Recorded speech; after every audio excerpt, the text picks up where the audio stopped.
going on, family? Yes, I know it's been a minute, but I'm back now. And we got a lot of new things. Hopefully y'all enjoy. I think y'all gonna enjoy. I mean, why wouldn't y'all enjoy? You know what I'm saying? Today I wanted to start off with a video that I've been seeing all over TikTok and stuff of people basically telling their deepest secrets with being anonymous. And I know y'all probably seen them. They don't even show their face, but they say like some wild stuff on the mic type situation. And I want to, I thought it would be fun to kind of listen in and hear these secrets that they got. So, without further ado, let's hop in it. Alright, let's see what we got here. Just their face. I don't know. If I had to go tell a secret, I probably wouldn't show my face. Because I would assume. When I was a kid, I lost a lot of my baby teeth in like 3rd grade. And that's when I think I started watching like Criminal Minds and like Law & Order SVU.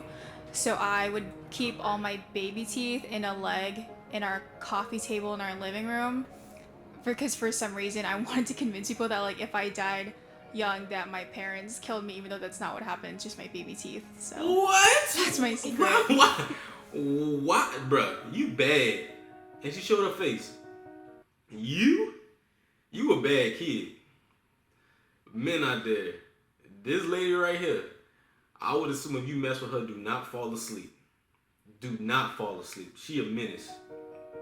That's how we start though. Okay. I'm 13 and I feel like I always have to be like super grown up about things. And this is one of the first times in a very long time that I've been like childish, and that means a lot to me. I went to the zoo today and I got my face painted and everything, and I feel a lot better being more myself. That's dope. 16, I was molested by a classmate, and it kind of drove me insane. And I ended up staying in a psych ward and then had to withdraw from high school for the time being. Anyway, I went through a whole court case process, and unfortunately, because I had close people, like close relationships with people who also knew my assailant, they testified against me, and thus all charges were dropped. Maybe a year ago, or a little less than that, I sent an email to this individual who was on a Mormon mission, like basically not forgiving him for what he did. Wow, he's a Mormon. But just saying like, sorry for putting his family through the financial hardship of a court case. But I really regret sending that now, because after I did, I found out another girl that I'm friends with was also assaulted by this same individual. I need to put that nigga in jail. And it makes me sick. And as much as I don't want it to happen to other girls, I just hope that justice is served. Karma comes around. Probably you being brave. I'm still best friends with my assaulter. Wow. My secret is that I prefer to be depressed rather than being okay, just because I feel more, I guess, comforted in my own depression, and it's kind of like a security blanket for me. But she looks so happy, bro. She looks so like genuinely happy though. You know what I'm saying? That's why you never know these days, like what's really going on behind the scenes. If I was to see her, I would think she's a happy-go person. Real talk. I wanna explore my gender identity, and I have internalized homophobia and transphobia that makes it hard for me to feel like I am deserving of doing that for myself. But I know I can do it. I know you can too. I don't know about that one, buddy. Are you on that journey? When I was an adolescent, I was on some medication for anger problems and mood swings and stuff. Right. And it was called Risperdal. And by the end of this, you might not think it was that intriguing of a secret, but taking that medication started to fumble my hormones or something like that. And basically, if I can just be as crude as possible, I started to grow tits. Wow. At an early age. I told my friend about this, and he sort of made fun of me, and he's one of my best friends, and I guess he... I will say, like, at any age in school, if you tell a kid, you know, your story about that, they will laugh. Like, that's just what kids do, you know what I'm saying? They make fun of anything possible, They make fun of anything possible. You know what I'm saying? It's hurtful, though. I don't know. It was just sort of like... It was something really sensitive that I brought to light, and just bringing it up to someone who I trusted and just kind of being shut down in a way, or at least laughed at, just made me a little bit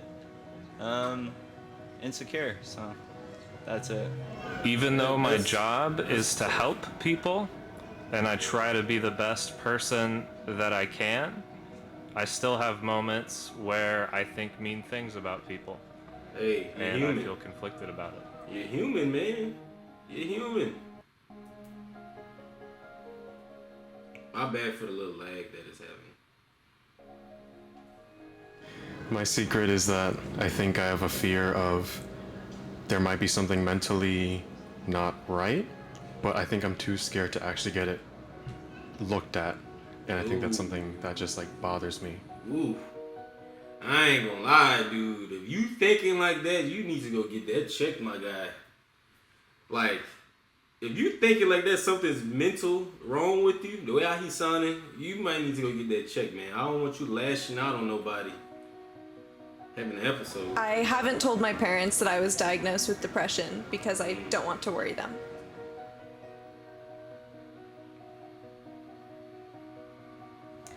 I feel like therapy will never help me. Trust me, a lot of people feel that same way. She seems so nice. You never know what's underneath the skin.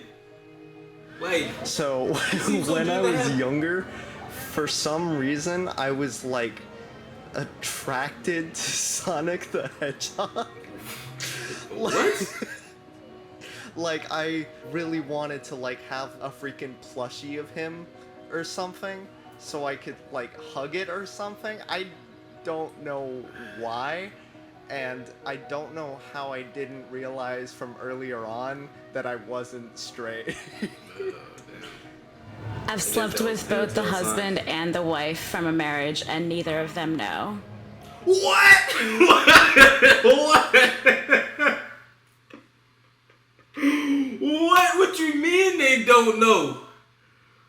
Bruh, bruh, I wish she would have turned around. We need more information. And neither of them know. Neither of them know. The husband and the wife? She wild. She is wild. Alright, my secret is that Just my walking first through town with crush that was secret. Anne Frank.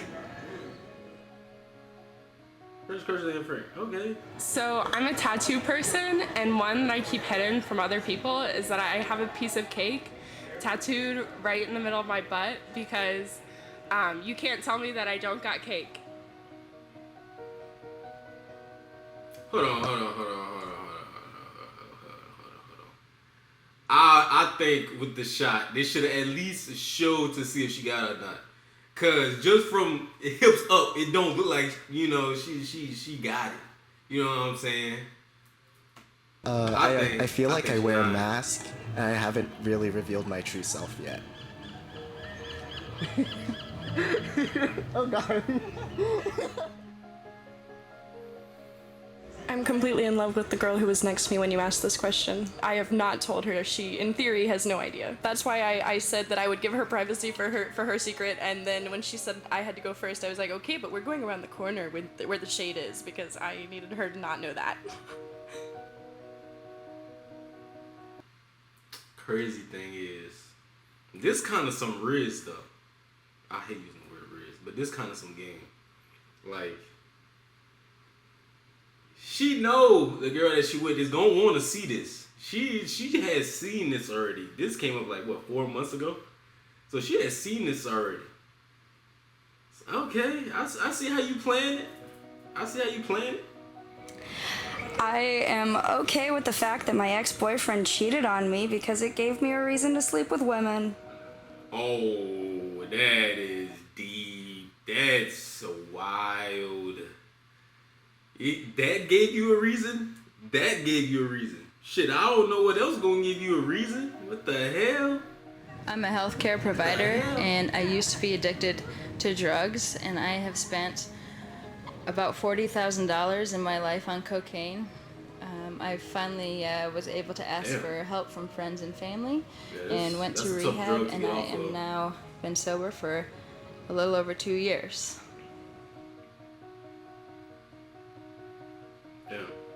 I hated being my parents' daughter for a very long time, but spending this weekend down here with them, I realized how much they've grown as people, especially being gay. They were very homophobic in their past, but they've accepted me and loved me with open arms, and today, now, I'm very grateful for them. Dope. So last summer, my partner and I, we discussed that, you know, we both wanted to know our heritage. He always knew his, but I really didn't know mine.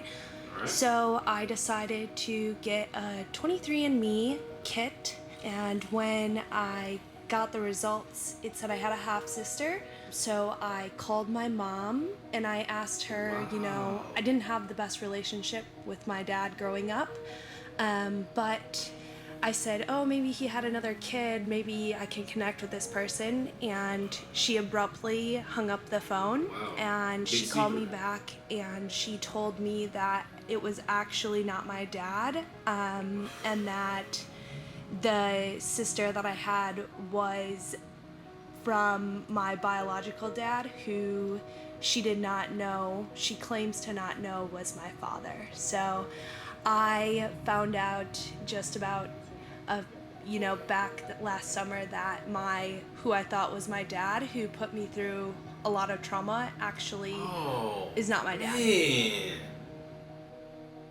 Oh, bruh. We gotta do better, man. I found out that my dad wasn't my dad from a 23andMe, and I lost interest in hanging out with that side of my family. My secret is I'm afraid of making mistakes. I think I can be really hard on myself sometimes. That's understandable.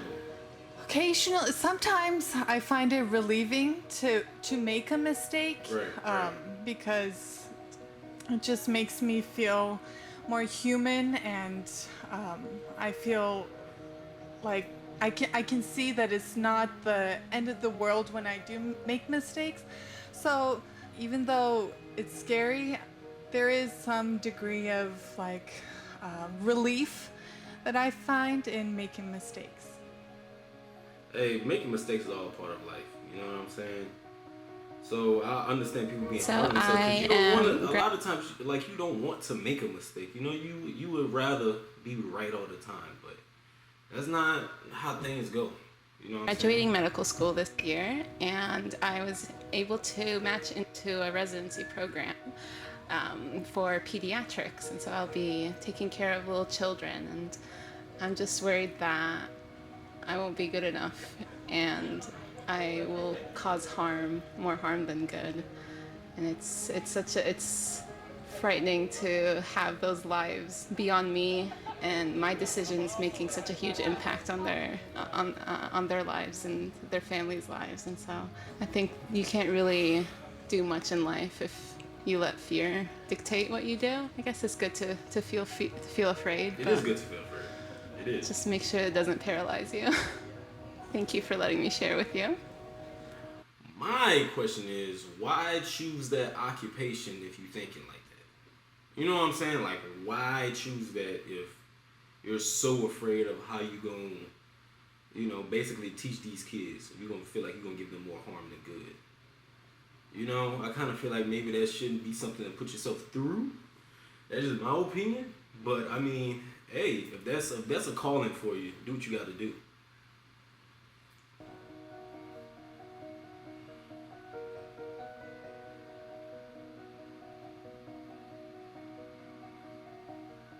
That's it. That's the last one. Hey everyone, Thoraya here. I wanted to say thank you for watching this episode. I am still selling these sweaters on my website. Thing. Keep doing your thing, Thoraya. Keep doing your thing, man. Good episode. Hope y'all enjoyed. A lot of there was a couple secrets. People need to find out who the chick is who messed with the husband and the wife. Cause that's probably the wildest one I heard today. And the one that wanted people to think that her parents murdered her, that's also a wild one too. But the rest of them is kind of just eternal things that I enjoy that they, you know, said, you know, their secrets and stuff like that. I enjoyed it. I appreciate it. You know what I'm saying? Sometimes it's good to just get things off your chest, to be real. But I enjoyed it. Hope y'all enjoyed the video too. And we out.